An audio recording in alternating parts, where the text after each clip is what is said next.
point de vue d'un Français, on te parle de la Roumanie, t'imagines des Leonarda avec des monosourcils. J'arrive à l'aéroport, la fliquette qui prend notre passeport, blonde aux yeux bleus, tu fais un x3 sur ton coût de la vie et un x2 sur tes taxes. Tu peux rapidement en fait avoir un pouvoir d'achat qui est beaucoup plus élevé qu'en France. Tout le vocabulaire et toutes les techniques qui étaient utilisées dans la drague en fait sont des techniques qui ont été copiées du monde du marketing et de la vente. Un appartement qui te coûte 800 euros par mois. Sur Airbnb, il te rapporte 2000 euros par mois, t'as 400-500 euros de charge, mettons 1300 euros au total, t'as 700 euros par mois de profit net. Un peu comme des traders, tu trouves un euro, il y a de l'oseille à se faire. Tu prends des appartements, tu les fais tourner, tu gagnes de l'oseille. Il y a un changement de marché. Le législateur vient casser les couilles. Tu vas avoir bon week-end, tu reprends tes affaires, tu te barres, tu vas dans un autre endroit, tu prends l'autre appartement, tu cibles un autre quartier. Tu arrives dans un pays, il n'y a que des jolies filles, connexion internet de ouf, tous les prix sont divisés par 3. Mais est-ce que tu as envie de repartir? Bonsoir à tous, c'est Alexandre dans Pierre Digital et bienvenue dans le bunker.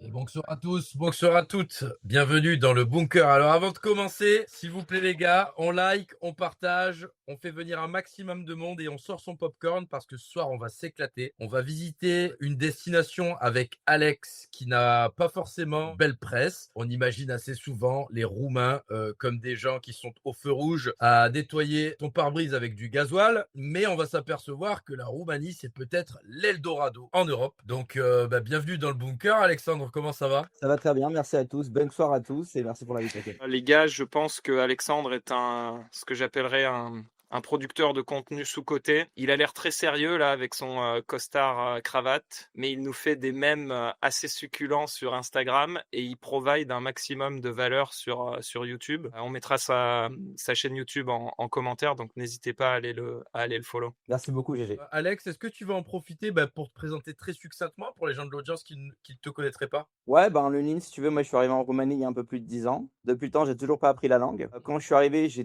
j'avais pas un sou en poche. J'ai bossé en call center, j'ai lancé des trucs qui n'ont pas marché. Je me suis reconverti dans l'informatique. Aujourd'hui, je fais une partie de mon business, c'est du Airbnb. Et l'autre partie, c'est de la technologie en fait. Et entre-temps, j'ai fait plein de trucs en Roumanie. Quand je suis arrivé, comme tu as dit tout à l'heure, j'avais très peur. Je suis arrivé à la base ici parce que je voulais faire des études de médecine. En fait, il y avait un hack pour faire des études de médecine en Roumanie pour retourner en France après. J'ai lâché l'affaire parce que j'en avais marre d'apprendre la biologie cellulaire. Mais en gros, avant d'arriver, je me suis dit, putain, c'est chaud, je vais arriver dans un camp de gitans à ciel ouvert. J'imaginais vraiment ça, tu vois. Et en fait, si tu veux, là où j'ai commencé à bader, c'est à la seconde où je prends l'avion. On prenait Wizz Air à l'époque. On prend toujours Wizz Air d'ailleurs. Et c'est à l'aéroport de Beauvais. C'est un aéroport low cost. J'avais jamais pris l'aéroport low cost de ma vie. Je rentre dans l'avion, je vois juste les hôtesses de l'air. Et là, j'ai capté qu'il y a un truc qu'on m'avait pas dit en fait. Ce qu'il faut Alors, dire quand même, pour avoir fréquenté des Roumains quand j'étais à Chicago, on parle des Roms en France.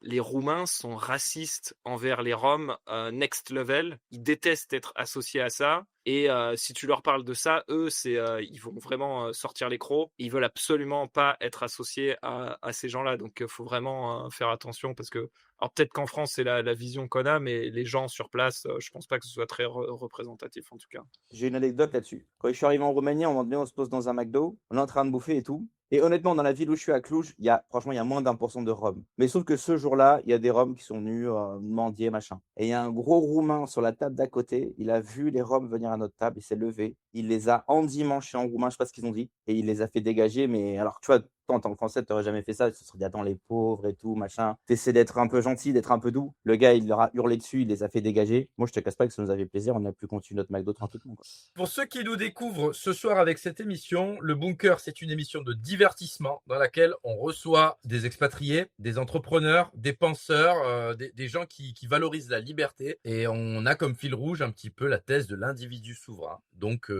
la liberté s'accompagne nécessairement de responsabilité. C'est ce dont quoi on va parler notamment ce soir. Et puis, je vous invite à partager, à retweeter, à liker pour qu'on puisse atteindre un maximum de gens. Et si vous le souhaitez, vous pouvez effectuer des dons via le petit QR code qui est en bas à droite. C'est un QR code qui permet de faire des dons via Bitcoin Lightning. Alors Alexandre, on te demande quelle est la marque de ton cigare. Tu peux nous en dire plus? Ouais, j'ai montré tout à l'heure, c'est ce truc-là, Roméo et Juliette Churchill. J'en fume pas tout le temps des comme ça, mais ce soir, j'ai voulu me faire plaisir comme je suis avec vous, donc j'ai pris un petit comme ça. Et voilà, ça passe bien. J'ai vu aussi qu'il y a notre ami l'odieux Vagalam qui dit un costard, un cigare, mais il mange au McDo. C'est parfaitement vrai.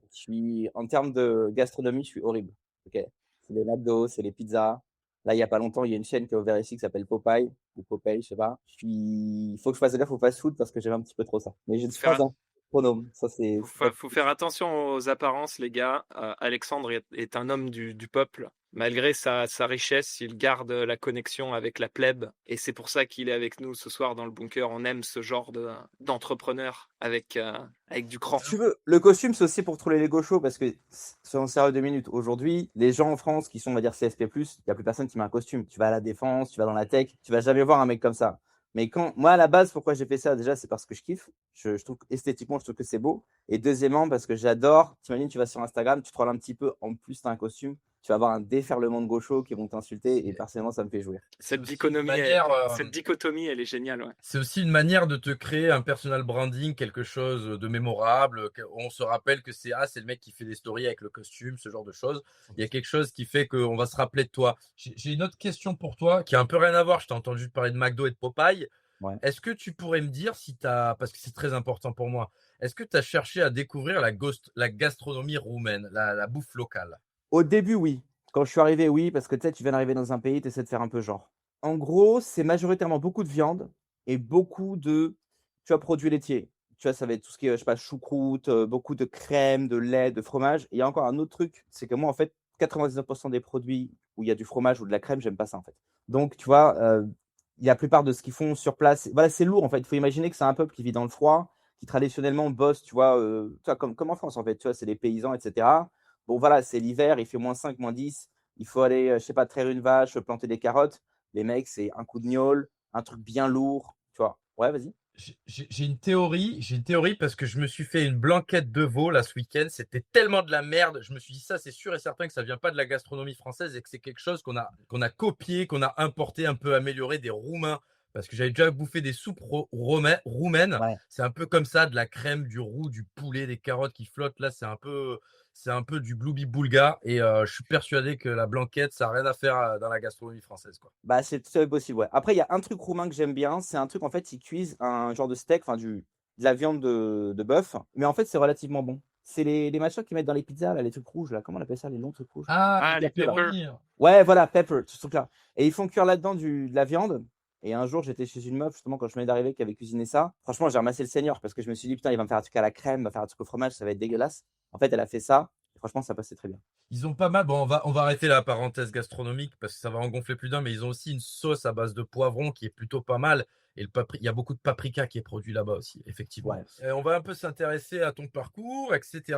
Alors, chose très intéressante chez Alex, c'est que bah, vous savez que sur la chaîne, ça nous arrive de parler de Bitcoin assez souvent et surtout de diminution de la surface d'attaque. D'ailleurs, on a sorti un guide 100% gratuit pour les gens qui veulent s'internetiser, diminuer leur surface d'attaque, pourquoi pas revendre leur immobilier, squatter, j'en sais rien, et passer à autre chose et puis pouvoir survivre dans le nouveau siècle dans lequel on vit. Donc voilà, on a sorti un guide qui s'appelle Réduire sa surface d'attaque. N'hésitez pas à le télécharger, c'est 100% gratuit. Si vous n'avez pas encore de business en ligne, que vous êtes salarié, c'est pas un problème parce que là, on s'attaque à l'hygiène numérique, comment un petit peu arrêter d'être le dindon de la farce et d'avoir ces données qui leakent de partout.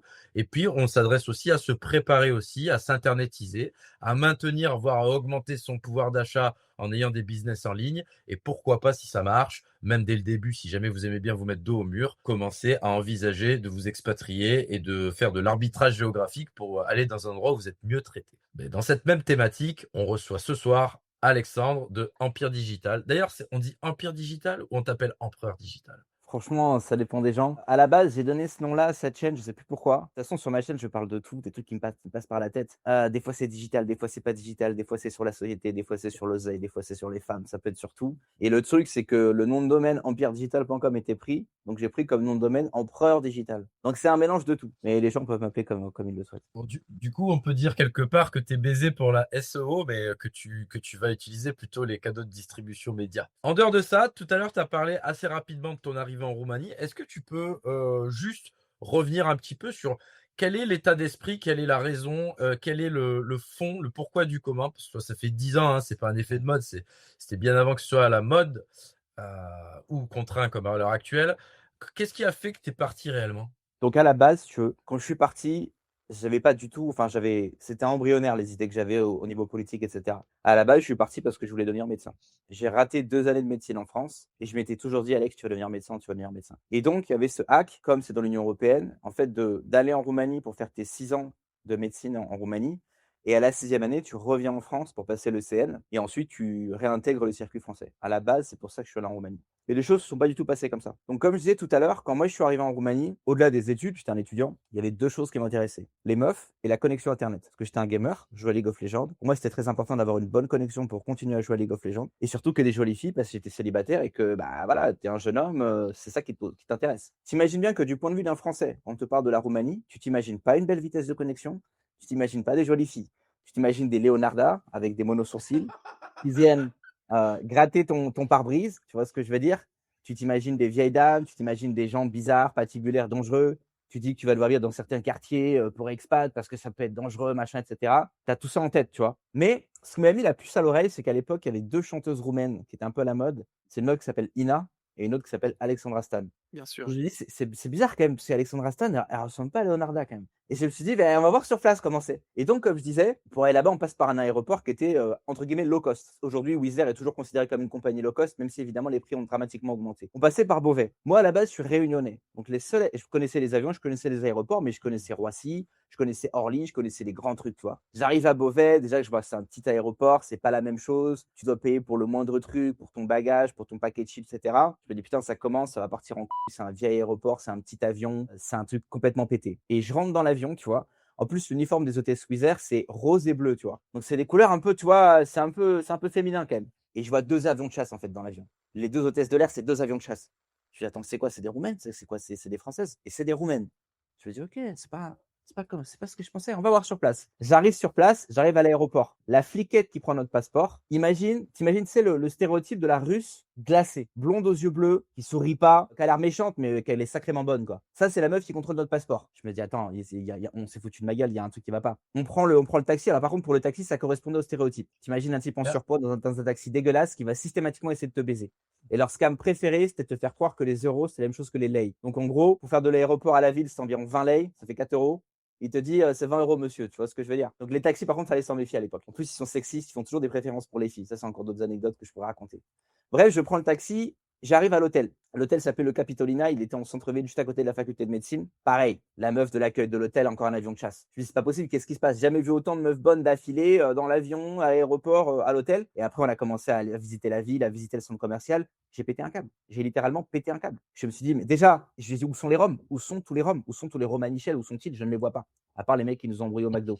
J'en vois pas un seul. Je me suis dit aussi, moi qui étais habitué à. J'avais vécu 2 ans à Paris. En plus, je viens de l'île de la Réunion. T'imagines que quand j'arrive en Roumanie, je me dis, c'est quand même bizarre parce que c'est la télé en noir et blanc, mais il y a que qu'il y a que le blanc. Tu vois ce que je veux dire? Où est toute la couleur? Où est la couleur? Où est la Mais, diversité? mais Ouais.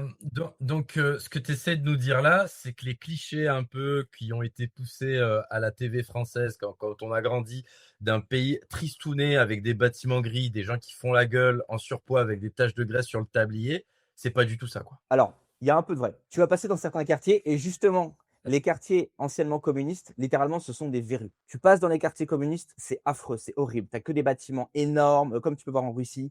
C'est immonde, c'est dégueulasse. Au niveau des mecs avec les taches de graisse, c'est vrai pour les chauffeurs de taxi. C'est pas des Roms, mais c'est quand même des gens qui sont généralement gros. Le taxi sent pas bon. Mais de toute façon, ça, c'est un problème qui a été résolu parce que maintenant, il y a Bolt et il y a Uber. Donc ça, c'est un problème qui n'existe plus. Mais effectivement, c'était un peu vrai. Mais pour le reste, c'était entièrement faux. C'était entièrement faux. Tu arrivais dans les centres commerciaux qui étaient flambant neufs. Quand le premier appartement dans lequel on était allé, c'est dans une tour qui était toute neuve. Il y a énormément de constructions neuves ici. T'imagines-moi, à Paris, j'avais vécu 2 ans dans un 13 mètres carrés. Et encore, j'avais de la chance parce que le 13 mètres carrés, il était à mes parents. Mais j'ai eu des potes qui étaient dans les crousses. J'ai vu la gueule des crousses à Paris, les mecs dans quelles conditions ils vivaient. J'arrive dans des appartements immenses à des loyers complètement éclatés. La connexion Internet, à l'époque, c'était la 2e connexion Internet la plus rapide au monde après le Japon. Des connexions en fibre ultra rapides, ultra puissantes à des prix complètement cassés. Et donc, effectivement, oui, les clichés qu'on m'avait vendus, en fait, c'était que du bullshit. Tu vois des films gore sur l'Europe de l'Est comme Hostel, etc. Ça te fait peur. Ouais, ouais. Ça, il faut. Il n'y a aucune criminalité, il n'y a aucun scam. Il y a des gens qui J'ai- disaient. Ouais, vas-y. j'ai une En fait, les théorie, hein. films gore comme Hostel, ça se passait en France. C'était à Place des Non, Vosges, chez Jeffrey Epstein. C'était pas en Roumanie, tu vois. non, mais Ouais. j'ai une théorie sur ça parce qu'il n'y a pas si longtemps, j'étais allé en République tchèque et tout, j'ai dit, mais c'est quoi cette dinguerie, c'est de la bombe ici. Et je me suis dit, mais pourquoi tous les films qu'on nous montre et les documentaires qu'on nous montre depuis petit, c'est fait pour se faire stresser avec des bâtiments brutalistes, tout est moche, les gens sont agressifs et tout. Et je me suis dit, oh putain, c'est peut-être parce qu'ils veulent pas que les Européens de l'Ouest comprennent comment ça se passe en Europe de l'Est, tu vois. Mais blague à part, je tiens Mais juste c'est à exactement ce noter, que je me suis dit, hein. Je me suis dit la même chose. que le début de ton épopée, tu cherchais déjà un loophole. Pour ceux qui savent pas ce que ça veut Oui. dire, tu cherchais déjà une faille. Tu avais compris qu'il y avait une faille avec la Roumanie par rapport aux études de médecine. C'est intéressant pour la suite de ton parcours, j'imagine. Mon père m'a toujours expliqué la chose suivante: il faut chercher des loopholes. Quand j'étais gamin, il me disait la chose suivante. Il me prenait l'exemple de 2 personnes de notre famille qui ont voulu devenir pilotes de ligne. L'un d'entre eux a cherché à tout prix à passer par les circuits classiques, intégrer Air France, et cetera. Il s'est heurté à 1000 obstacles et malheureusement, il n'a pas réussi à obtenir son poste. Il y en a un autre qui s'est dit: «Non, moi les grandes écoles pour devenir pilote, en plus ça coûte des fortunes tout ça. Moi c'est mort, je vais commencer par faire des petits vols en fait. Je vais être pilote de ligne mais pour des petites compagnies, des trucs à la con, tu vois, dans des bleds. Et petit à petit, je vais monter en grade et ensuite, quand j'aurai de l'expérience, je vais en pouvoir intégrer des grandes sociétés. Et tu verras que 10 ans après, c'est exactement ce que j'ai fait dans l'informatique. Mais effectivement, j'ai toujours eu en tête cette idée que si tu veux atteindre un objectif et qu'il y a une situation que tout le monde connaît et tout le monde fait la queue, tout le monde est en train de se battre pour rentrer par cette porte-là, ne cherche pas à rentrer par cette porte. Cherche à voir s'il n'y a pas une petite porte sur le côté, s'il n'y a pas une façon d'intégrer différemment, tu vois.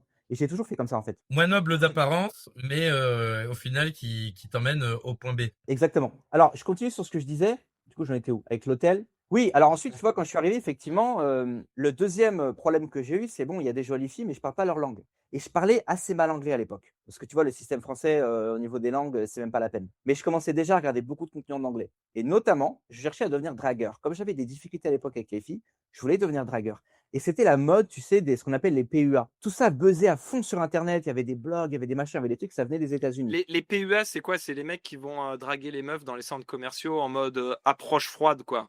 Exactement. Ça veut dire pick-up artist. À la base, le mec qui a fait ça, il allait dans les boîtes de nuit, mais après, il y a eu différentes sortes de games. Ils appelaient ça les games. Donc, ce qu'ils appellent le day game, c'est quand tu vas draguer de jour, littéralement, et le night game, c'est la nuit. Bon, bref. Et ça, c'est pareil, tu vois, c'est encore intéressant parce que autant sur Internet, ça buzzait, les gens faisaient du business, vendaient des formations. Mais quand tu posais la question au kidam, tu regardais sur les forums un peu mainstream, tu regardais sur les jeuxvideo.com, etc. Tout le monde te disait ça marche pas, c'est un scam, tu vas aller en prison. On me disait aussi à l'époque, on me disait ça marchait dans les années 80, maintenant c'est fini, tu vas te prendre des gifles. Aussi, dans tous les films que tu regardes, je sais pas si tu vois, mais dans tous les films, dès que tu vois un mec en train d'essayer de draguer dans un film, il va se prendre une gifle. C'est un pervers, c'est un mec bizarre, et ça te décourage. Tu vois ce que je veux dire? Moi, je me disais non, il faut que j'essaye parce que là pareil, je sentais qu'il y avait un low pro. Je me disais si tu cherches une meuf uniquement dans ton cercle social, finalement c'est très restreint. Tu as une ou deux chances. La plupart des meufs sont maquées, il y en a c'est des gros tons. Il en reste une ou deux qui sont dispo. Si tu t'es grillé, c'est fini, c'est mort. Mais si la rue est ton playground, ça veut dire que en fait c'est un jeu à somme positive. Oui, tu vas prendre un peu des râteaux. Oui, c'est stressant. C'est normal, il faut toujours qu'il y ait une barrière à l'entrée. Si c'était facile, tout le monde le ferait. Oui, c'est stressant, mais tu n'as rien à perdre. Si la meuf te dit non, tu n'as rien perdu. Par contre, il y en a une qui te dit oui, tu prends un numéro de téléphone, d'ailleurs, tu peux avoir un date, etc., etc., etc. Mais du coup, comme je parlais pas la langue locale, je me disais, il faut que je me débrouille. Et j'ai essayé de commencer à aborder des filles en anglais. Et c'est grâce à ça et à tous les contenus que je consommais aux États-Unis que j'ai réellement réussi à devenir excellent en anglais. Et maintenant, je suis parfaitement bilingue et ça m'a bien servi parce que c'est grâce à ça ensuite que beaucoup plus tard, j'ai pu réussir dans la technologie et également dans le Airbnb. Donc ça, c'était au début. Donc voilà, tu arrives dans un pays, il n'y a que des jolies filles, connexion Internet de ouf, tous les prix sont divisés par 3, tu as 21 ans, mais est-ce que tu as envie de repartir? Non, c'est génial ce que tu disais sur le day game. J'ai jamais été trop là-dedans, c'est pas trop ma personnalité. Je pense qu'il y a des pays dans lesquels c'est un peu plus adapté. Je pense Ouais. que sûrement Roumanie, Colombie, ça peut marcher aussi, ça dépend les endroits. Mais en fait, faut partir du principe que la plupart des meufs se font chiner, oui, mais se font chiner par des mecs schlag tout le temps. À 100%. Si c'est un mec qui est comme toi, qui est blond, qui est bien habillé et qui vient les voir et qui leur parle de manière un petit peu soutenue, en fait, ça ne leur arrive quasiment jamais. Tu Jamais. peux demander à toutes les meufs dans ton entourage, tu vas te dire, quand est-ce que Mais c'est la dernière fois que tu t'es fait draguer par un gentleman? Elles vont te dire, elle se fait alpaguer 5 fois par jour quand tu habites à Paris en passant à Barbès par des mecs en jogging Lacoste qui lui disent et madame, ça c'est le standard. Mais ça leur arrive quasiment jamais de se faire draguer par un mec qui a du panache, qui est bien habillé, qui est pas un schlag et qui respecte quand elles disent non. Faut pas être le mec qui, si la meuf te dit non, je suis pas intéressé, faut passer son chemin et faut pas essayer de pousser non plus. Tu vois ce que je veux dire? 100%. C'est 100%. c'est de la logique de marché au final. Et puis, il y a des mecs qui nous écoutent qui sont des traders, d'autres des investisseurs. C'est pareil, hein, parce que moi, pareil, j'ai assez souvent identifié le fait que si tu avais une approche qui était différente de celle de tous les autres, bah, tu te démarquais, tout simplement. Et pareil pour, bon, tu nous diras ton expérience, mais certaines femmes qui sont des avions et qui sont complètement ignorées, Au final, toi, quand tu tentes ta chance, tu te dénotes tout simplement parce que tout le monde s'est dit, c'est au-dessus de mes moyens. Et en fait, Ouais. parce que tout le monde se dit ça, elle se retrouve avec un déficit d'approche, tu vois. Si tu veux, alors moi j'ai dragué en Roumanie, mais ensuite, tu sais, je suis revenu en France pendant quelques temps et aussi pendant les vacances, j'ai dragué aussi en France. J'ai aussi eu du succès en France. Donc je veux pas non plus que les gens se disent: «Ah oui, mais pour lui ça a marché parce qu'il était en Roumanie». Ça a aussi Ouais. marché en France. J'ai eu des meufs en France qui m'ont dit, une en particulier, je m'en rappelle très bien, elle m'a dit: «Je suis désolée, j'ai un copain, mais franchement j'adore ce que tu fais, ce serait bien qu'il y ait plus de mecs qui nous abordent comme ça». Littéralement, une meuf m'a dit ça en France. Tu vois ce que je veux dire? Et maintenant en plus, c'est devenu mainstream. Il y a des meufs sur internet qui disent: «Pourquoi les mecs ne nous abordent plus?» et cetera, et cetera, et cetera. Tu parlais des approches schlag. Une fois, j'étais à Châtelet-Léal. Tu sais, à Châtelet-Léal, c'est bondé de monde, et cetera. Je vois quoi? Un grand Renoir, il devait faire 2 mètres de haut. Une meuf passe et qu'est-ce qu'il lui dit? Il la connaissait pas, hein. Il la regarde comme ça, il se met à hurler. Il lui fait: «Ah! Ah! Mon bisou! Mon bisou!» La meuf, tu imagines bien qu'elle a tracé. Ces mecs-là, j'ai l'impression qu'en fait, ils sont accros à la loose. Tu sais, c'est des mecs qui vont te dire mais non, mais moi je trouve pas de travail parce que c'est du racisme. Et c'est des mecs qui vont aborder de la manière la plus nulle parce qu'en fait, ils ont même pas envie de pécho la meuf. Ils veulent Ouais, juste je sais pas, se prouver, se ouais, renforcer dans cette Ouais. victimisation permanente. Parce que quand Je tu fais pense ça, en fait, que concrètement, parce que le même mec habillé en costard qui a une approche un peu classe et que si la meuf dit non, il se barre et qu'il va voir d'autres meufs, aucun problème, ça passe. S'il passe une après-midi à Châtelet, il va trouver une meuf, hein. bien sûr. non, je pense que c'est aussi une assurance contre le rejet. C'est-à-dire Ouais. qu'il y a des gens qui vont plutôt faire des approches dégueulasses pour se dire, de toute façon, voilà, tu vois, je me fais rejeter, c'est parce que j'avais une approche dégueulasse. Tout comme il y a d'autres gens qui vont jamais rien approcher et eux, tu vois, ils prennent pas le risque d'être rejetés. C'est un peu les deux extrémités d'un spectre, d'un manque de confiance et de la peur du rejet. Il y a aussi le fait que ces mecs-là, quand ils abordent, ils sont toujours avec des potes. Donc ils ont pas envie de se prendre un râteau devant leurs potes et tout. La C'est meuf, ça ça. lui fait forcément peur s'il y a 3, 4, 5 mecs en même temps. Moi, une des règles que j'ai toujours suivies, c'est lorsque tu fais une approche et que tu interpelles une personne, tu t'arrêtes de marcher. La personne, généralement, ce qu'elle va faire la meuf, c'est qu'elle va faire 1 ou 2 pas de plus, elle va se retourner et là, tu lui parles. Si elle t'entend mal, c'est à elle de se rapprocher. À aucun moment, tu suis la meuf pendant qu'elle marche et à aucun moment, tu te rapproches d'elle. Et ça, c'est une question de langage corporel. Ton langage corporel doit être neutre et presque sur la défensive. Et c'est elle, après, elle va te regarder, il y a 2 mètres de distance, elle va dire: «OK, le mec est safe, j'entends pas bien ce qu'il dit», elle va se rapprocher. Et c'est à elle de se rapprocher. Si elle trace, tu la laisses tracer. Ne va pas poursuivre les gens, ne va pas faire peur aux gens. On a eu une très belle intro avec ce dating, ce pick-up artiste en Roumanie. Est-ce que tu peux nous parler à présent un petit peu de comment t'en es arrivé à faire tes business actuels? Alors, Ouais. très rapidement, tu es dans un business très intéressant qu'on va aborder parce que ça diminue radicalement ta surface d'attaque, c'est très intéressant, mais tu fais aussi d'autres choses, hein, marketing sur Internet, etc. Donc, comment t'en es arrivé là? Et Ouais. est-ce que tu penses qu'il y a des traductions de ce que tu as appris avec les meufs qui se sont avérées utiles dans ton job? Déjà, ce que j'ai appris plus tard, c'est que tout le vocabulaire et toutes les techniques qui étaient utilisées dans la drague, en fait, sont des techniques qui ont été copiées du monde du marketing et de la vente. Exact. Tu vois ce que je veux dire? Ça, je le savais pas au début. Mais comment j'en suis arrivé à mes business? Donc quand je suis arrivé ici, je voulais faire médecine. Ça n'a pas fonctionné. J'ai arrêté et ensuite j'ai essayé de faire plusieurs trucs. J'ai franchement essayé de lancer plein de trucs. J'ai essayé de faire du trading, j'ai pas réussi. J'ai essayé de monter une boîte, c'était un concept que j'avais trouvé en Australie et l'idée, c'est d'aller proposer à des mecs qui vendent des cafés. Tu leur dis: «Vos gobelets en café que vous donnez à emporter, on vous les donne gratuitement, mais en échange, on met une pub dessus». Et derrière, tu vas avoir des annonceurs et tu leur proposes de mettre la pub. Et l'idée, c'est qu'une personne, le matin, elle va prendre son café à emporter, elle va aller au bureau, elle va le poser sur son bureau et en fait, elle va être exposée à ce marketing pendant facilement 1 heure. Sachant qu'en plus, tu vois, il y a le côté, c'est un bon café, tu l'associes à l'image, etc. Donc, c'était ça l'idée. Mais j'ai pas eu assez de temps. J'ai quand même réussi pendant que je faisais ça, je faisais du cold calling en anglais. J'ai réussi quand même à décrocher des rendez-vous avec des chefs d'entreprise, à aller dans leurs locaux. Alors j'étais tout jeune, hein. Donc ça a montré que c'était possible, mais je pense qu'il fallait beaucoup plus de temps pour que ça marche, parce que je leur demandais des budgets conséquents, parce que finalement j'avais pas de track record. Systématiquement, ils me disaient voilà, on va y réfléchir, ou bien notre budget pub pour cette année, il est bloqué, reviens nous voir dans 2 ou 3 mois, etc. Et ensuite, j'ai appris que pour tout ce qui est vente B2B, ça je l'ai lu dans un bouquin qui s'appelle Spin Selling. En fait, tu peux pas comme ça du jour au lendemain aller voir un chef d'entreprise et lui dire achète ma cam. Il faut que le gars te connaisse, que tu reviennes, qu'il entende parler de toi. Et c'est avec le temps qu'il va dire ok, j'ai envie d'essayer avec ce mec-là. Mais moi, j'avais pas tout ce temps-là. Donc cette boîte-là, elle n'a pas fonctionné. J'ai essayé de faire d'autres trucs, aussi des petites combines. J'ai essayé de monter un truc de power leveling sur League of Legends. J'allais sur des forums où je proposais du PL, du boosting, et derrière, j'allais recruter des gars sur jeuxvideo.com. Ça m'a rapporté quelques clopinettes, mais c'était pas scalable, ça rapportait pas grand-chose, donc j'ai lâché l'affaire. Et l'une des affaires que j'ai essayé de lancer, ça c'était avant que j'ai mon premier enfant, c'était un café en fait, justement, paradoxalement.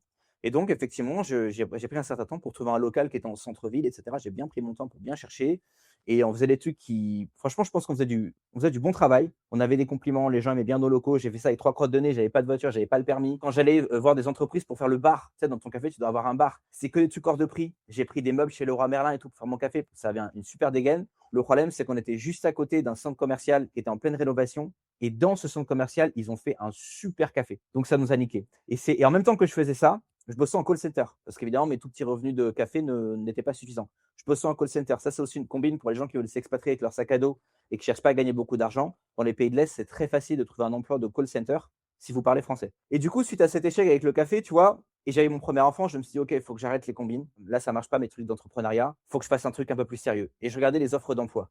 Et je voyais qu'il y avait beaucoup de trucs dans la technologie. Et le pire, c'est que ma mère m'avait souvent dit, mais refasse dans l'informatique. Tu as toujours été bon là-dedans, tu as toujours été un geek.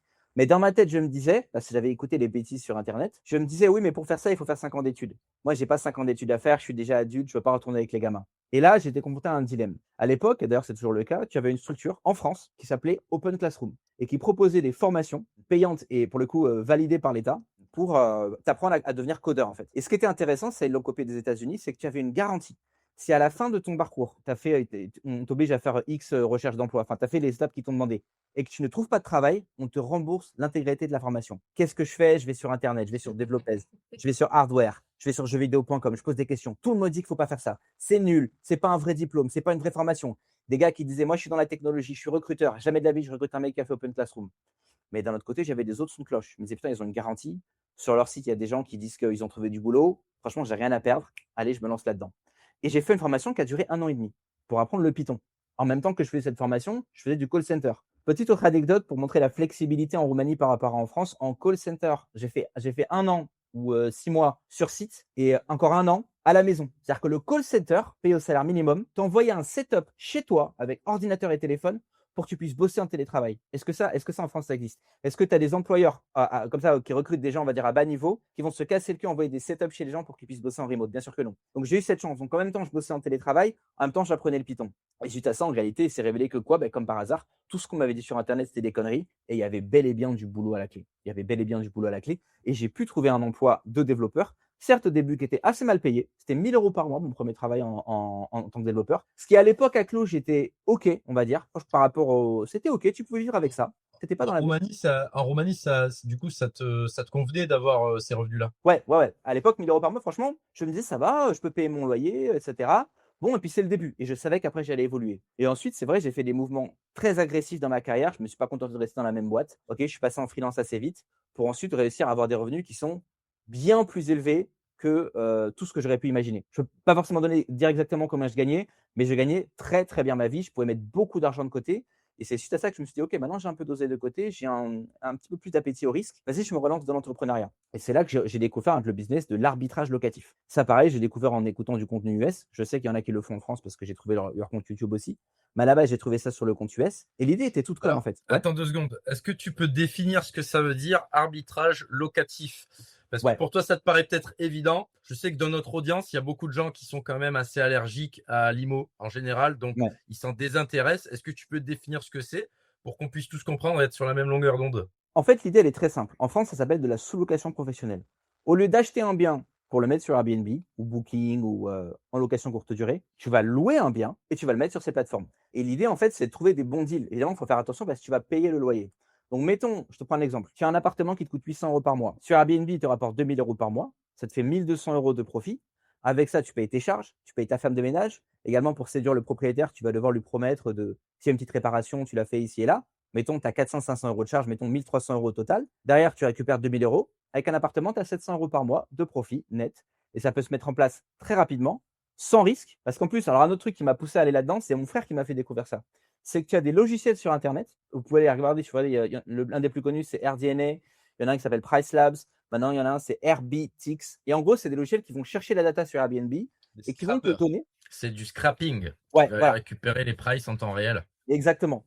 Et ensuite, ils vont te donner tu vas avoir une carte de ta ville avec des petits points et tu cliques et ça te montre le Airbnb et combien il gagne. Et je me suis dit: «Mais attends, mais on peut savoir exactement à l'avance combien on va gagner». Ça, là, je peux voir, il y a des gens qui gagnent tant, tant, tant, tant, tant. Et je suis allé sur les sites immobiliers, j'ai comparé les loyers et je me suis dit: «Putain, il y a des opportunités, je me lance là-dedans». Et c'est Alors, tout simplement comme ça que je suis tombé dans ce business-là. je me permets de t'interrompre à nouveau pour aussi qu'on conçoive, j'imagine, hein, tu me corriges si je me trompe, qu'il y a un arbitrage supplémentaire à faire parce que l'intérêt du propriétaire, tu sais, on en a parlé tout à l'heure, l'intérêt du propriétaire en général, c'est d'avoir quelqu'un de stable, quelqu'un qui a de l'oseille, quelqu'un qui va payer sur le long terme. Exactement. Et du coup, cette tranquillité, c'est un certain prix. Par contre, celui qui prend le risque en faisant de la location courte durée, bah lui, il va pouvoir louer plus cher parce il ne demande pas de garantie. C'est des baux beaucoup plus courts qui vont être garantis par le privé, par Airbnb par exemple. Et du coup, là aussi, il y a un premium à la location sans contrat, enfin sans contrat longue durée, qu'on s'entende. Exact. Et d'ailleurs, ce que tu viens de dire est très intéressant puisque beaucoup de gens pensent qu'aucun propriétaire ne va accepter ça. Parce qu'il y a beaucoup de clichés et de mythes.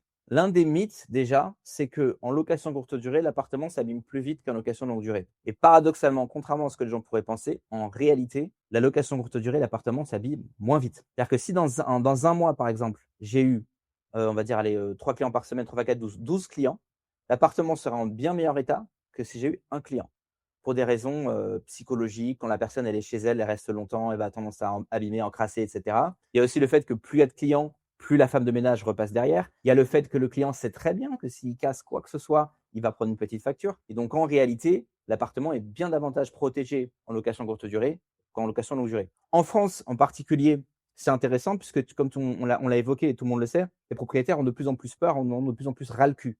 Des gens qui ne payent pas, des squatteurs, des gens qui cassent, ou tout simplement de se prendre la tête, des locataires qui leur prennent la tête. Mon père a fait de l'immobilier en France, j'ai des gens qui l'ont réveillé la nuit pour lui dire le micro ne marche pas parce que le micro-ondes a été débranché. Et toi, ce que tu vas dire en gros, c'est monsieur, vous êtes lancé dans l'immobilier pour avoir un revenu passif, pour avoir un appartement respecté. En travaillant avec moi, c'est ça que vous allez avoir. Et il suffit en fait de réussir à pitcher comme ça. Et c'est pour ça qu'il y a des propriétaires qui acceptent. Alors en fait, ce que tu fais, c'est que tu leur dis, je t'enlève le risque, je te Ouais. dérisque, c'est moi qui prends le risque et je me rémunère. Voilà, je leur dis. Nous, votre appartement, déjà, on va l'upgrader. Parce que quand on prend un appartement, on va rajouter de la décoration pour qu'il soit Airbnb friendly. Donc, on va l'upgrader. On est dans la même team. Moi, j'ai besoin que l'appartement, ce soit un hôtel 5 étoiles en permanence, puisque la personne, vous allez prendre les photos. Mais dans 6 mois, s'il y a un mec qui prend l'appartement, il faut que ça ressemble aux mêmes photos que vous avez prises à 6 mois. Donc, vous ne pouvez pas vous permettre que l'appartement s'endommage. Et donc, tu dis ça au proprio. Tu dis, on est dans la même team. J'ai autant intérêt que vous à garder votre appartement dans un état impeccable. Et quand le gars, il comprend ça, en plus, voilà, tu peux aussi lui dire que tu es un professionnel, tu vas le payer à l'heure. Il sait qu'avec toi, il a un bail qui est différent, donc il n'y a pas de protection à la con. Si le mec veut que tu te barres, tu te barres. Enfin, ça va dépendre du contrat que tu ficelles avec lui. Tous les propriétaires n'ont pas forcément accepté, bien sûr. Mais ceux qui comprennent leur intérêt, moi aujourd'hui, je suis de l'autre côté du rideau et je peux affirmer que aucun propriétaire n'a un intérêt à travailler avec un locataire classique par rapport à travailler avec moi. Est-ce que tu penses que ce Alors, serait rentable de faire ça en France? Alors, je vois le commentaire de OX Kuba. En France, ça ne veut plus coup pas assez rentable l'État socialiste qui te ponctionne 60%, sans parler des mesures pour les propriétaires. En fait, tout va dépendre de où est-ce que tu fais ton business et surtout le plus important, moi j'insiste souvent là-dessus, c'est de démarrer à la base avec un deal juteux. Ce qu'on appelle un deal juteux, c'est que tu dois vraiment chercher à t'assurer que tu puisses avoir un revenu qui soit au minimum 2 fois supérieur au loyer que tu vas payer. Et le mieux, c'est si tu as 2 fois et demi, 3 fois supérieur, là tu peux bien travailler. Les gens qui vont faire ça, où le deal est un peu foireux, ils vont gagner un petit peu plus, ils vont rapidement se rendre compte qu'en fait, quand tu payes les charges, quand tu payes la femme de ménage, bah, sans paraître, ça bouffe aussi ta marge. Donc très important d'avoir un deal juteux. Je sais que c'est possible en France, puisqu'il y a des gens qui le font. C'est sans doute, forcément, tu vas te faire taxer un peu plus que si tu étais en Roumanie. D'un autre côté, l'avantage de ce business model en France, c'est que la France reste encore aujourd'hui un des pays les plus touristiques au monde. Donc on peut profiter de ça. Mais c'est vrai que par exemple, dans toutes les grandes villes en France, ça va pas être possible de faire ça, puisque tu as une loi qui s'appelle la loi de la compensation, à savoir lorsqu'un propriétaire veut passer de longue durée à courte durée, il doit remettre sur le marché un nombre équivalent de mètres carrés. Donc ça va être un enfer pour lui, donc ça va être mort. Donc vous n'allez pas faire ça à Marseille, vous n'allez pas faire ça à Paris, vous n'allez pas faire ça à Lyon. Mais l'idée, c'est de trouver des communes de taille moyenne où la législation ne soit pas trop casse-couille. Tout simplement, après, faire votre étude de marché, chercher s'il y a un deal juteux et rentrer sur le marché avec ces deals-là. j'aimerais bien connaître, tu es expert du sujet, donc est-ce que c'est légal de faire ça? Oui, en France, En ça tant s'appelle que, de la. en tant que professionnel et sous contrat, oui. Mais en fait, quand on entend voilà, des gens faire ça un peu. Non, non, voilà, Voilà. bien sûr. Évidemment, donc l'une des conditions sine qua non, c'est bien sûr déjà que le propriétaire soit au courant. C'est de respecter les règles. Le bail doit stipuler que l'appartement va être sous-loué pour faire de la location courte durée. On appelle ça de la sous-location professionnelle. toutes les personnes qui essaient de faire des combines, qui ne le disent pas aux propriétaires. Tiens, je me barre un mois en Thaïlande, je vais mon truc sur Airbnb. Évidemment il peut leur arriver des mais quand vous voulez monter un vrai business, ben, vous êtes obligé de respecter les règles un minimum. Et donc, il y aura effectivement certaines formalités à accomplir. Alors, je trouve ça assez génial. J'insiste parce que tout à l'heure, dans la revue d'actu, on vous mettra le lien en haut à droite qui est dans l'autre vidéo. On a abordé le sujet, le problème, tu sais, des squats, des risques. On a fait le parallèle avec le marché de l'emploi et le salariat, le contrat de salarial, quoi, tu vois. Et Ouais. en fait, là, on a une solution. Encore une fois, qui arrive depuis le privé, hein, concrètement. C'est des mecs qui viennent dérisquer et qui viennent enlever le risque inhérent, en fait, à toute la situation administrative. Donc, encore une fois, c'est le secteur privé qui vient régler le problème des propriétaires qui sont coincés avec des règles trop rigides alors qu'elles ne s'appliquent pas. Enfin, c'est pas du tout les mêmes dispositions sur de la location courte durée. Exactement. Bah, c'est un peu nous, évidemment, on va pas prendre des trucs qui vont être squattés, mais c'est un peu la même logique, comme tu dis, que le mec qui a fait le truc anti-squat. C'est de trouver que dans le marché, il y a un problème à cause de la législation, et nous, on vient apporter une solution aux propriétaires par rapport à ce problème. C'est assez excellent parce que on en a parlé juste avant et c'est complètement connexe. Mais ce qui est génial avec ce business-là, c'est que nous, on parle souvent de réduire sa surface d'attaque. On dit que c'est important d'être dans Bitcoin parce que c'est un asset qui est pas corrélé c'est pas un asset sous tutelle de l'État. Donc forcément, tu réduis tes points de friction avec l'État. Et on le voit notamment sur les contrôles, les contrôles du fisc. Les redressements du fisc, pardon, ça s'adresse toujours à des gens qui ont des biens saisissables, des restaurateurs, des gens dans le bâtiment. Avec ce business-là, alors peut-être que tu as investi dans du matériel pour la déco dans tes Airbnb, mais au moins tu n'as pas d'asset qui t'appartient, donc tu n'as pas de biens saisissables. Donc si jamais tu as un problème avec le législateur, tu peux assez rapidement prendre tes clics et tes claques, et ils n'ont pas énormément de levier sur toi, et c'est ça que je trouve très intéressant dans ce business model-là, quoi. C'est exact, et ça rejoint ce que je disais tout à l'heure, c'est-à-dire que, en fait, on est un peu comme des traders. Alors, évidemment, on va pas trader à la journée, mais l'idée, c'est que tu trouves une commune où c'est rentable, tu trouves un endroit où il y a de l'oseille à se faire. Tu rentres, tu prends des appartements, tu les fais tourner, tu gagnes de l'oseille. Dans 1 an, dans 2 ans, dans 3 ans, il y a un changement de marché. Le législateur vient casser les couilles. Tu vas au revoir mon week-end, tu reprends tes affaires, tu te barres, tu vas dans un autre endroit, tu prends l'autre appartement, tu cibles un autre quartier. Donc l'idée, c'est que tu viens prendre l'oseille tant qu'à en prendre. Si un jour les choses se corsent, t'es pas bloqué avec un truc que tu as acheté, une banque, un notaire, un machin, un bidule. Tu reprends tes affaires et tu te casses. Et en plus, effectivement, les investissements qu'on fait, c'est majoritairement dans la décoration. C'est des choses qui sont mobiles. Donc, moi, ce que je fais quand il m'arrive effectivement de reprendre un appartement, j'envoie un déménageur, il prend les trucs, il les met dans sa camionnette, c'est terminé. Ça revient dans un espèce de stockage personnalisé là. Et puis après, tu peux les redéployer ailleurs. Donc, quels sont tes trucs et astuces pour les gens qui veulent se lancer là-dedans? C'est quoi? C'est la déco? C'est des lieux atypiques? C'est l'endroit où est le Airbnb? En fait, toutes les réponses à ça se trouvent dans l'étude de marché. Je pourrais te dire, ouais, prends un truc près de l'université, prends un truc comme ça, mais ça sert à rien que je parle, puisque la donnée parle elle-même. Tu vas sur Pricelab, tu regardes sur RDNA, tu vois littéralement où sont les endroits rentables. Tu vois, tu as les chiffres. Donc, tu fais ton tableau Excel. Tu regardes, OK, tel quartier, je regarde les F2. Les F2, en moyenne, sur Airbnb, ils ont cette gueule-là, ils ont ce type de standing. Ça rapporte tant. Je vais sur seloger.com. Je regarde s'il y a un appartement dans ce quartier-là qui ressemble un peu et que je puisse mettre sur Airbnb. Est-ce que le loyer est intéressant par rapport aux revenus? Si la réponse est oui, je suis sur un deal. Ce qui est fou, c'est que tu peux en plus peut-être automatiser ce process-là avec des outils IA. Bien sûr, et avec des assistants virtuels aussi. Il m'est arrivé, mais ça j'ai arrêté parce que je préfère le faire moi-même, mais il m'est arrivé d'aller chercher une meuf sur Upwork et lui dire appelle les agents immobiliers, fais les démarchages toi-même. Mais c'est vrai que pour le coup, tu parlais d'un tips. Un tips que je donnerais, c'est surtout quand on est débutant, ne va pas directement dire à l'agent immobilier ouais, je veux faire des appartements. Il va directement te dire que c'est mort. Tu lui dis rien, tu attends d'être sur place et tu pitches le proprio d'une manière intelligente. D'accord? Il faut aussi, toutes les personnes qui sont dans la vente le savent, c'est le concept de what's in it for me. Quand tu vas parler au propriétaire, tu dois toujours lui montrer qu'est-ce qu'il y a de bien pour lui dans ce deal. Tu n'es pas en train de lui dire est-ce que je peux pas prendre ton appartement pour faire de l'oseille sur ton dos? Mais bien sûr qu'il va te dire non. Non, tu lui dis voilà, je suis un professionnel, je fais ça.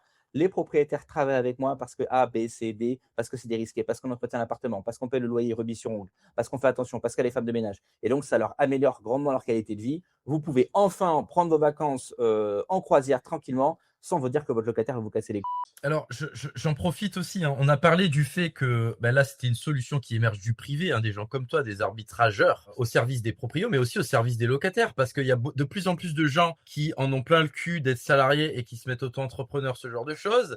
Et puis, quand tu le fais, tu découvres que tu n'arrives plus à trouver de logement parce que tu rentres plus dans les cases de la location traditionnelle. Et c'est là que ça devient cool parce que tu rentreras peut-être pas dans un bail traditionnel à cause de leurs assurances et de leurs papiers à la con, mais tu rentreras assez facilement si tu as de l'oseille dans un Airbnb. Donc, tu résous vraiment un problème. Et là où je trouve ça génial, ce concept, c'est que ça rentre vraiment sur la ligne dont on parle constamment dans l'émission, c'est réduire sa surface d'attaque et c'est s'internetiser. Et là, au final, tu es dans un business qui est hybride entre un business online et un business physique, sauf que tu n'as pas les inconvénients du business physique, c'est-à-dire tu ne détiens pas le logement, tu n'es pas soumis aux mêmes risques, etc. Et alors, justement, en parlant de risques, il y en a un qu'on n'a pas abordé. Qu'est-ce qui se passerait si tu es un loueur Airbnb et que tu avais un squatter? Est-ce que les mêmes règles en France, par exemple, que pour les propriétaires fonciers normaux, traditionnels, tu puisses pas déloger le mec? Alors, je ne saurais pas exactement te dire quelle est la législation précise sur les squatteurs en France dans du Airbnb.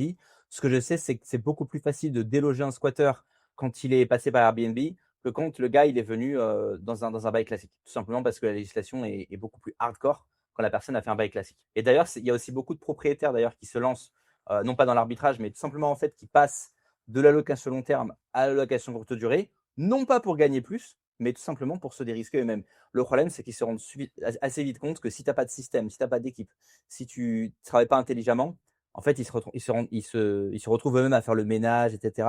Et ça leur casse vite les. Et nous, on vient aussi apporter une solution en mode c'est nous qui nous occupons de tout ça, quoi. C'est assez marrant parce que justement, nous, à chaque fois, on parle du fait, je me répète, mais de réduire sa surface d'attaque, de ne pas faire d'IMO, etc. Et là, et on parle souvent d'Internet pour le cash flow. Et donc, toi, ton business model, c'est marrant parce que tu es dans l'IMO, mais tu ne te concentres que sur le cash flow. Que sur le cash flow.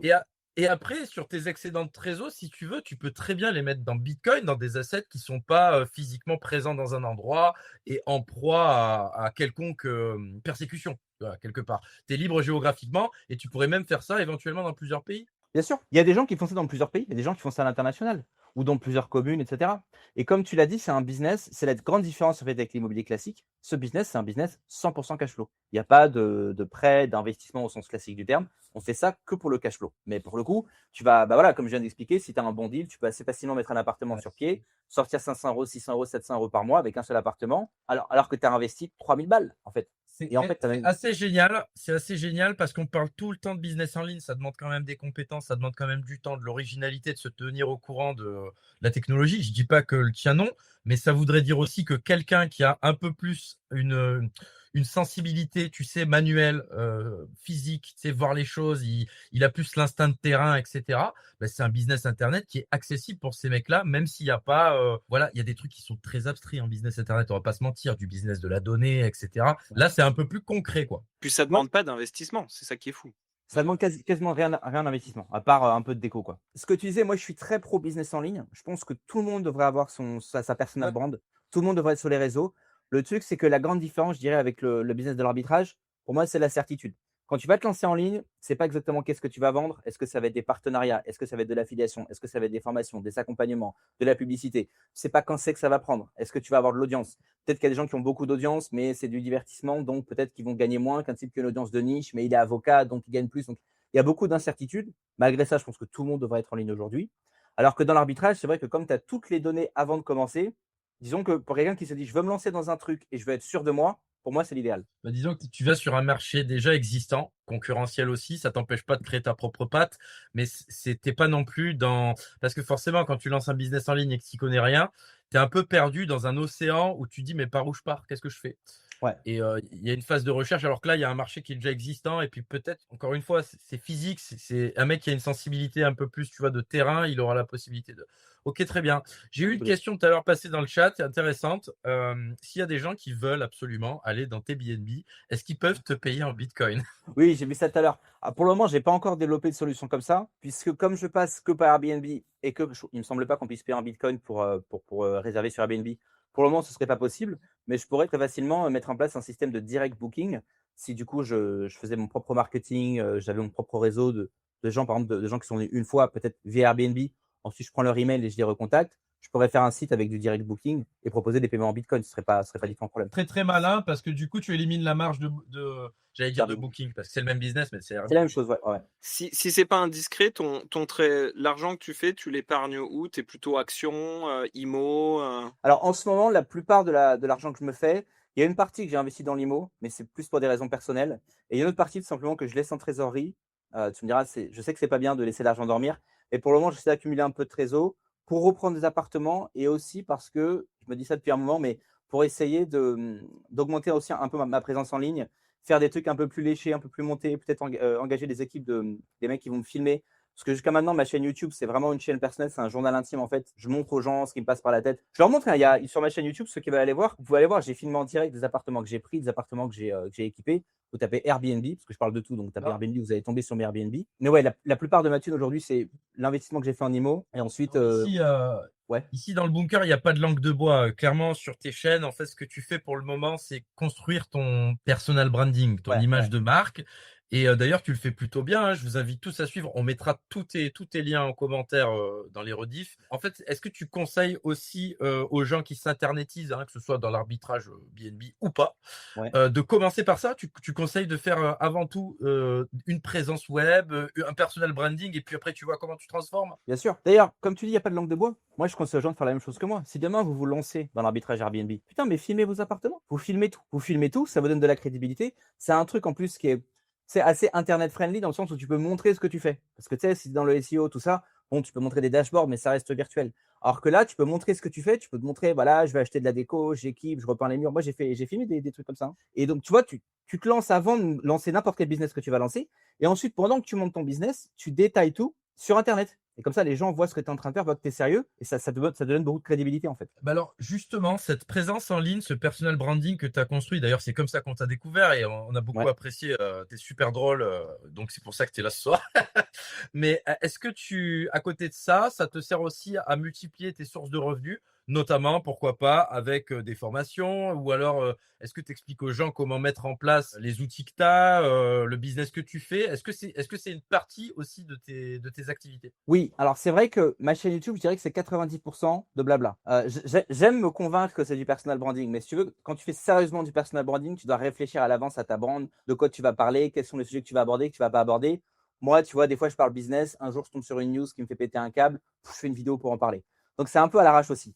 Maintenant, c'est vrai que j'ai réussi à récupérer une petite audience. Et comment je monétise ça? En ce moment, ce que je fais, ce sont des accompagnements pour les gens qui veulent se lancer dans l'arbitrage Airbnb. C'est pas tout le temps ouvert parce que comme c'est des accompagnements en one-one, ça me prend aussi sur mon temps. Je fais pas énormément de promo là-dessus parce que franchement, pour des questions de temps en ce moment. Mais régulièrement, effectivement, j'annonce aux gens, voilà, il y a des places pour ceux qui veulent être accompagnés, contactez-moi. Il y a aussi, j'ai une newsletter sur Beehive avec des guides gratuits. Donc pour les gens qui sont plus tu vois, curieux, ils n'ont pas trop envie de franchir le pas tout de suite, mais veulent savoir un peu plus comment ça fonctionne, quelles sont les étapes, j'ai des guides gratuits.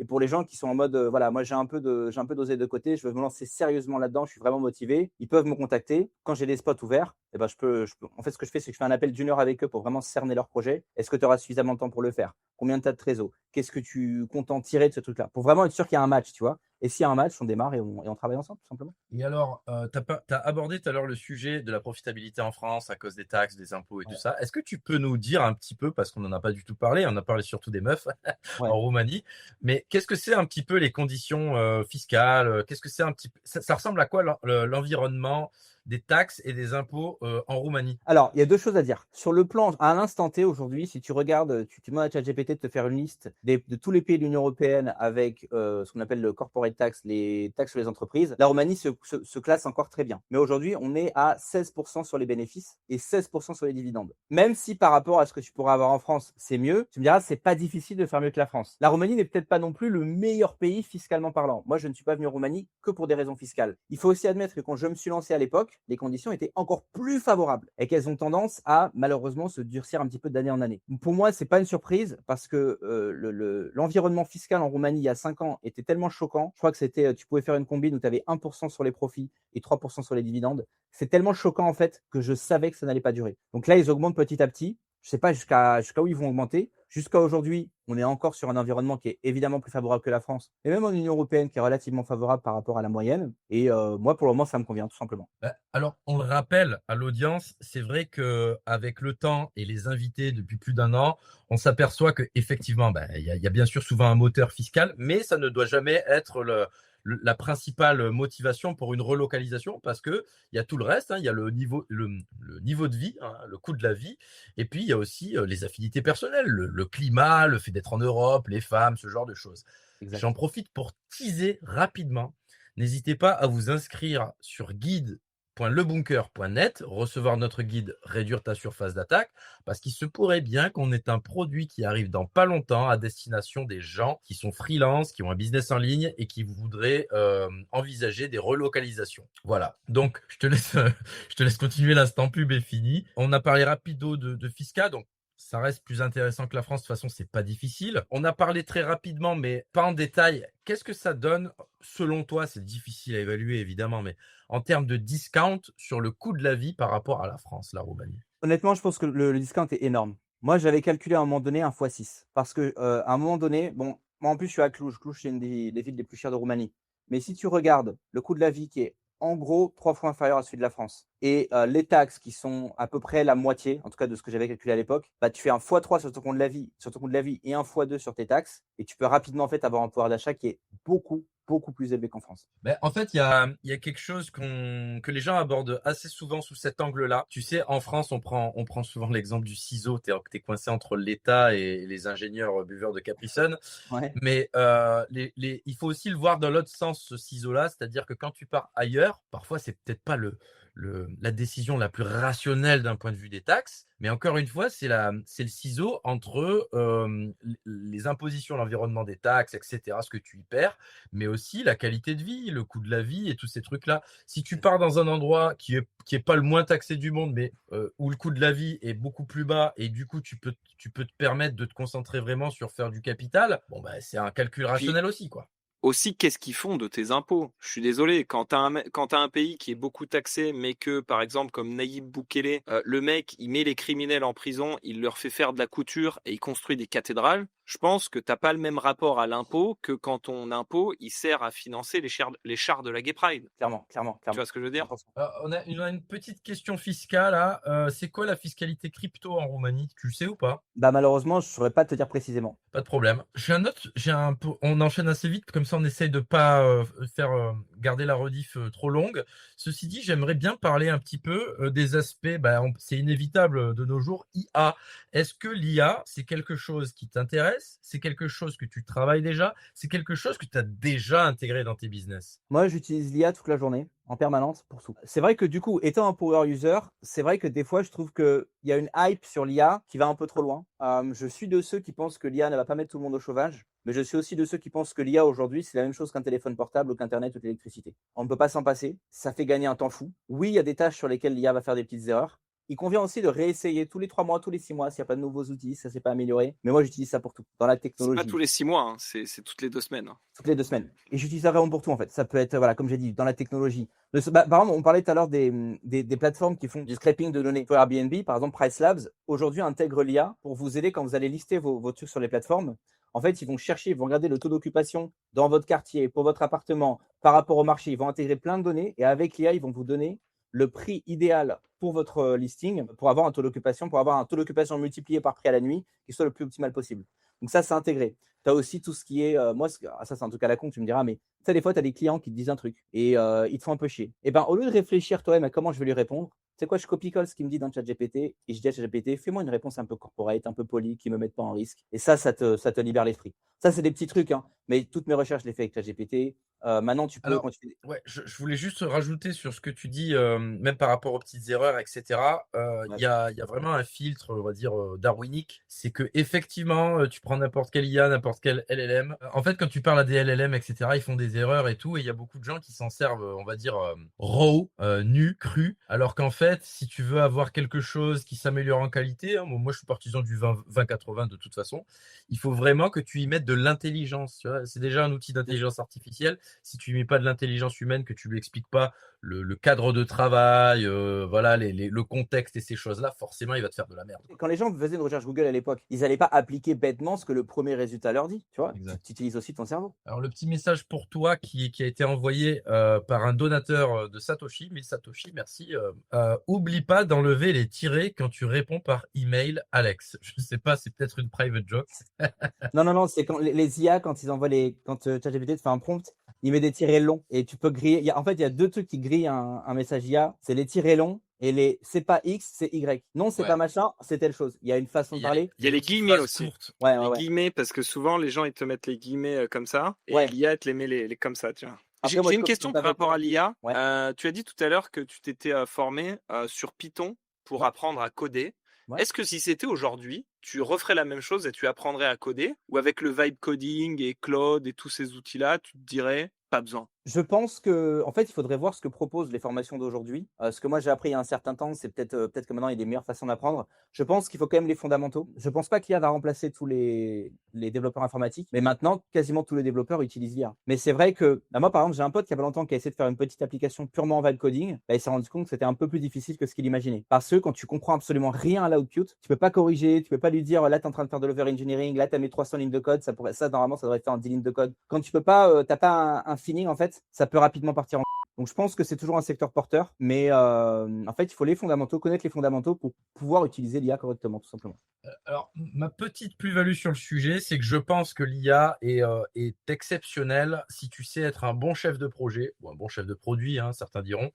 Et il y a un autre pan intéressant, si tu penses que tu n'arrives pas à avancer avec l'IA, qui te sorte que de la merde et tout ça, il faut vraiment que tu considères comme un coéquipier d'Open Space. Il faut systématiquement que tu lui dises de brainstorm avec toi, de poser des questions, parce que comme ça, tu vas pouvoir progresser toi-même. Si tu comprends ce que ton IA fait et qu'elle peut te donner du feedback, et puis même que tu apprends, après tu apprends comment ça marche le réseau et tout ça. Et en fait, j'avais vu une émission, je sais plus laquelle, il y a vraiment deux types de gens. Il y a les gens qui dialoguent et qui cherchent à comprendre, et qui arrivent à aller loin après avec l'IA. Et puis il y a les gens qui cherchent pas à comprendre et qui la laissent faire, et l'output, c'est forcément de la merde, et c'est limité au bout d'un certain temps. Bien sûr. Et moi, très souvent, je demande pourquoi, quel est ton raisonnement là-dessus, pourquoi tu dis ça plutôt que ça, considère plutôt tel aspect. Bien sûr, tu vas dialoguer. C'est ça. Il y a un dernier aspect de la Roumanie qu'on n'a pas, il doit y en avoir plein d'autres, mais il y a un aspect qu'on n'a pas abordé ici. Donc, tu as parlé tout à l'heure de la télé noir et blanc, ou alors encore des chauffeurs de taxi un peu en surpoids avec des taches de graisse sur le callback. En termes d'insécurité, qu'est-ce que ça donne la Roumanie? On a du mal à se faire à l'idée, hein, chez nous. Il n'y a aucune insécurité. D'ailleurs, il n'y a pas longtemps, il n'y a pas longtemps, ça fait quand même, c'était l'été dernier, je faisais une vidéo interview, je sais plus c'était sur quoi, oui, je filmais justement. J'avais filmé un beau quartier en Roumanie, et puis j'avais aussi filmé un quartier éclaté, un quartier aux communistes. Et tu vois que même dans les quartiers communistes, il y a des jolies filles, etc. Et je tombe sur quoi? Une Française qui était venue faire ses études de médecine. Et dans la vidéo, vous pouvez le voir, je lui ai demandé, mais toi, là, comment tu trouves la ville, etc. Elle était en 6e année déjà. Elle me dit, franchement, c'est super, je me sens bien et tout. Inévitablement, je lui pose la question. Niveau harcèlement, sécurité, tu as été harcelé, on t'a sifflé dans la rue? Elle m'a dit 0. 6 ans qu'elle habite ici. Elle était en plus dans un des quartiers les plus éclatés de la ville. Elle m'a dit 0 insécurité. Et c'est évidemment la même chose pour moi. C'est quand je fais des vidéos en plein marché de Noël avec mon iPhone, etc. Il n'y a aucun risque qu'un mec l'arrache. Il n'y a aucun risque qu'un mec vienne, ne serait-ce que gueuler sur les vidéos, tu vois. Une fois, tu as les mecs qui font deux, tu vois. Il n'y a même pas un mec qui va venir gueuler, dire ouais, machin. Il n'y a aucune insécurité. C'est fou parce que j'ai l'impression qu'en France, on vit dans le Truman Show. Tu sais, on a cette chambre d'écho où les gens pensent qu'on a le meilleur système de santé du monde, que à l'étranger, c'est dangereux et qu'en France, ça ne l'est pas. En fait, c'est tout l'inverse. Moi, quand je suis revenu de Colombie, les gens, ils étaient tous là, ouais, mais c'est chaud là-bas, machin. J'ai rien vu. Il s'est rien passé. J'ai pas vu un vol. J'ai pas vu de Kaira. Il s'est rien passé du tout. Et en fait, nous, on a tendance à fantasmer un peu sur ce qui se passe à l'extérieur et on voit pas ce qu'on a sous le nez, quoi. Ça me fait penser, moi je regardais pas mal à un moment donné les reportages de Vincent Lapierre, et il y a un truc qui revenait tout le temps. Ça, il est en plein midi, en plein centre-ville, il y a des mecs qui deal et tout, et il interviewe une vieille, ou n'importe quelle personne. Et les gens disaient tout ça, ils disaient, ben oui, c'est comme ça, mais bon, maintenant c'est comme ça partout. Et systématiquement dans les reportages, j'entendais ça. C'est comme ça partout, c'est comme ça partout, c'est comme ça partout. Et moi je regarde ça, je me fume mon cigare, je rigole, et je me dis non, c'est pas comme ça partout. Belle conclusion. Écoute, je pense que c'est parfait pour qu'on enchaîne sur le questionnaire PLS. Qu'est-ce que t'en penses, GG? Let's go. Jingle Michel. Questionnaire PLS. Alors Alex, le questionnaire PLS, je vais te poser des questions en rafale. Tu peux répondre par oui, par non. Tu peux élaborer un petit peu si ça t'inspire et tu peux passer si la question ne te plaît pas. Ok. Quelle est la marque de ton costard? C'est quoi? Tu acheté ça chez un tailleur? Ça se passe Souk quoi? Supply. Soft? Souk Supply. Sweet Souk Supply. Sweet Supply. OK. C'est sur internet? Ouais, c'est une marque que tu peux trouver sur Internet très facilement. OK. Est-ce que tu les fais reprendre, retailler? Oui. Ouais. Alors, une petite astuce que je donne à l'audience, quand j'étais plus jeune et que je portais beaucoup de costumes, je prenais souvent des costumes un petit peu plus grands dans le prêt-à-porter et puis j'allais au tailleur bon marché et je le faisais refaire exactement pour ma corpulence. Ça marche très, très, très, très bien. Tu as dit tout à l'heure que tu t'étais lancé dans un café. Quel est ton rapport au café? Est-ce que tu en consommes? Et On si oui, voit. combien par jour? Environ 3 par jour, des fois plus, des fois moins. J'ai chez moi une machine Gadget classique où tu peux faire littéralement toi-même ton espresso. Et comme j'ai appris à faire ça quand j'avais un café, bah, je me fais mon propre espresso avec le lait, etc., les petites formes et tout. Et c'est délicieux. Et j'adore le café. Sur Instagram, tu as fait un mime sur la carte vitale. Tu as dit, sur un ton très humoristique, je me suis barré de la France pour les impôts, mais je reviens pour la carte vitale. Je pense que c'était un peu pour trigger les gauchistes. Mais est-ce que tu as encore ta carte vitale? Et est-ce que tu as une assurance maladie en Roumanie? Et combien tu la payes? En fait, j'ai une assurance maladie en Roumanie, je crois qu'elle me coûte un truc genre 50 € par mois. Non, je n'ai pas de carte vitale. J'ai jamais eu, bah, de toute façon, je suis encore un peu jeune, donc c'est pour ça. Donc, j'ai jamais eu de gros soucis de santé, mais de toute façon, hors troll, quand j'ai des soucis de santé, quand je dois aller chez le médecin, que ce soit pour moi, pour mes enfants, tout simplement, je vais dans une clinique privée. Je paye comptant et c'est des rendez-vous que je peux avoir à 48 heures près. Donc, pour le moment, je suis très satisfait de ce que j'ai ici. Ok, donc 50 balles par mois, c'est vraiment un truc minimal. Ouais, Si ouais, ouais. jamais tu... Ouais, ok, d'accord. Quelle est ta relation à l'alcool? Tu bois souvent? Tu te mets des cuites le week-end? Finalement, très peu. Alors, quand j'étais plus jeune, que je sortais, que je draguais, que j'allais aux soirées, j'étais beaucoup moins sensible à l'alcool, donc je pouvais boire beaucoup. Mais c'est vrai que maintenant, j'en bois de moins en moins, donc bah, finalement, j'en bois assez peu. J'ai rien contre, mais disons que si je me prends un verre de whisky ou quoi, je vais tout de suite au lit, quoi. Il y a un mec qui a mis pas mal la Roumanie sur la carte ces dernières années, c'est Andrew Tate. Ouais. En local, il est vu comment? Il est vu d'un bon œil, d'un mauvais œil? Franchement, j'en sais rien. J'ai pas vraiment demandé aux Roumains leur avis. Je pense qu'il y a de tout. Je pense que c'est la même chose qu'ailleurs. Que si t'es plutôt jeune, t'es un mec, les gonzesses te saoulent, bah, tu vas bien l'aimer. Et puis si t'es vieux, t'es gauchiste ou t'es une vieille bonne femme frustrée, bah, tu vas pas l'aimer. Il y a beaucoup de gens qu'on a dans le bunker qui nous disent que le fromage leur manque quand ils sont à l'étranger. Est-ce que toi, tu arrives à trouver du fromage en Roumanie? Tu en trouves. C'est vrai que si tu vas bah, évidemment à Carrefour, tu vas trouver du fromage français, mais si tu vas dans mon père, par exemple, qui aime beaucoup le fromage, lui s'est rendu compte qu'il y avait pas autant de choix qu'en France. Ou alors il faut aller dans des épiceries fines, où là tu vas trouver des produits internationaux. Mais c'est vrai que si tu vas dans la supérette du coin, tu trouveras de bien meilleurs fromages en France qu'ici en Roumanie. Quel est ton rapport à la religion? Moi, je suis catholique. Tu parlais tout à l'heure de homeschooling. Tu as parlé du fait que tu avais des enfants. Est-ce qu'ils sont... Enfin, tu peux ne pas me répondre hein, si jamais ça va un peu trop loin dans ta vie privée. Ils sont à l'école publique, privée ou tu fais du homeschooling? Je fais du homeschooling avec, en fait, c'est un partenariat avec une école à distance aux États-Unis. Donc comme ça, en plus, ça leur permet d'apprendre l'anglais et moi, mes enfants aujourd'hui parlent français, roumain, anglais. Pour la sociabilité, on dit souvent quand on parle de homeschooling, oui, mais c'est pas bien parce qu'ils se confrontent pas au monde réel, ils sont pas sociables, ils restent chez eux toute la journée. Ils ont des activités, tu organises ça comment? Toi, tu leur fais faire du sport, des choses comme ça? Alors oui, il y a des activités extrascolaires, notamment, bah, le ballet. Je les emmène au ballet et sinon, tout simplement avec le voisinage. On est dans une rue là où il y a pas mal de parents, donc se sociabilisent comme ça. Est-ce que c'est vrai le mythe comme quoi tous les Roumains savent chanter la Marseillaise? Franchement, je pense que c'est faux. Est-ce que tu penses que, à l'heure actuelle, enfin, est-ce qu'on est déjà allé sur la Lune selon toi? Franchement, je sais pas. Je peux pas te dire ni oui avec certitude, ni non avec certitude puisque, j'ai vu des reportages, des documentaires très convaincants qui disent que non. Et d'un autre côté, n'ayant pas non plus poncé le sujet à 100 je saurais pas dire avec certitude oui ou non. Mais si il s'avérait qu'on n'y est pas allé, je n'en serais pas surpris. Oui, c'est vrai, mes questions sont un peu soft là. J'étais pas très inspiré ce soir. Et déjà qu'on avait parlé d'Epstein et des Juifs, je me suis dit c'est bon, j'en ai eu moins. Attends, je vais me rattraper. Est-ce qu'il y a une théorie du complot entre guillemets que tu affectionnes et en laquelle tu crois ou qui t'intéresse, qui est un peu sous-cotée et qui te fait un peu vibrer? Ça me fait pas vibrer, mais moi je crois à l'affaire du Pizzagate. Je crois que c'était vrai et ça me fait pas vibrer, mais je crois que c'était vrai. Donc le Pizzagate qui était un mot de, je suis pas trop sensibilité sur ce truc-là, j'avais déjà regardé 2-3 trucs, mais en gros le Pizzagate c'était que le mot pizza était un mot valise pour dire des enfants pour de la pédocriminalité, c'est ça? Ça va plus loin que ça, en fait, le fait que le mot pizza soit utilisé pour ça, c'est officiel, c'est dans les documents du FBI. Mais l'histoire du Pizzagate, c'était une affaire très louche avec des politiciens. On a retrouvé des Instagram avec des images, avec des enfants, des commentaires qui étaient vraiment extrêmement suspect. On a retrouvé des œuvres d'art particulièrement glauques chez des milliardaires, tout ça est filmé, tout ça est visible, Podesta. des Podesta. Et moi, à l'époque, j'étais à fond là-dedans. Maintenant, je me rappelle plus de tout, évidemment. Mais je suis sûr qu'il y a des trucs très, très, très, très glauques qui se sont passés et qui malheureusement peut-être se passent encore. Allez, une petite dernière pour le fun. Le 11 septembre 2001, 2 avions ont fait tomber 3 tours. Pourquoi? Ouais. Bah, j'ai envie de dire la chance. J'ai envie de dire la chance. C'est J'ai envie de dire qu'il y avait des c'est la gens bonne réponse. qui, comme par hasard, ce jour-là, alors qu'ils allaient tout le temps au travail, ce jour-là, ils ont décidé d'aller chez le coiffeur. Très bien. Et donc, du coup, chaque semaine, on demande à notre invité de poser une question pour le mec de la semaine d'après en sachant qu'il ne sait pas qui il est. La semaine dernière, on avait Adoméos qui avait une casquette Taxer les riches.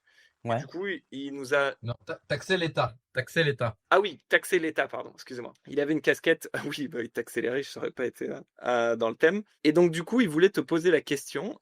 D'après toi, pour sa marque de casquette, parce qu'il vend ces Ouais. casquettes-là sur Internet, il vaudrait mieux qu'il écrive taxer l'État avec ER ou taxer avec EZ. ER. Est-ce que tu pourrais te prêter au jeu et poser une question pour l'invité de la semaine d'après, en sachant que tu ne sais pas qui il est, en sachant que tu as totalement carte blanche. Tu peux poser des questions loufoques, tu peux poser des questions qui sont par rapport à toi, à ce que tu fais en Roumanie. Quelle est la véritable cause de la chute de la natalité? Intéressant. D'ailleurs, je tenais juste à préciser que la question de Adoméos, si elle était tombée sur quelqu'un d'autre, elle aurait été un peu random. Mais je pense que tu es la bonne personne pour y répondre. Je sais pas comment s'est fait ce hasard, mais je pense qu'avec la finesse, ta compréhension à la fois de la drague, à la fois du marketing, c'est bien tombé. Écoutez, cette émission touche à sa fin. C'est peut-être pas la dernière fois qu'on aura Alexandre, parce que franchement, on aurait pu parler des heures. C'est très détendu et puis ça glisse très facilement avec lui. On vous mettra bien entendu tous ces liens en description dans les rediffusions. Ne soyez pas choqués, le live va être coupé et sera indisponible dès qu'on coupera le live. On fait toujours la rediffusion de la revue d'actu le lundi, l'interview le mercredi. Et si vous voulez tout voir, tout écouter non scindé, ça se passe le jeudi sur les plateformes de streaming, Spotify, Apple Podcasts, etc., etc. Un mot pour la fin, Alexandre? Bah, merci à tous, merci pour l'invitation et au plaisir de se retrouver. Super. Ça marche. Un mot pour la fin, GG? Non, c'est bon. À la semaine prochaine, les gars. À la semaine prochaine. Merci beaucoup à tous. N'oubliez pas de vous abonner et on se voit très vite. Ciao.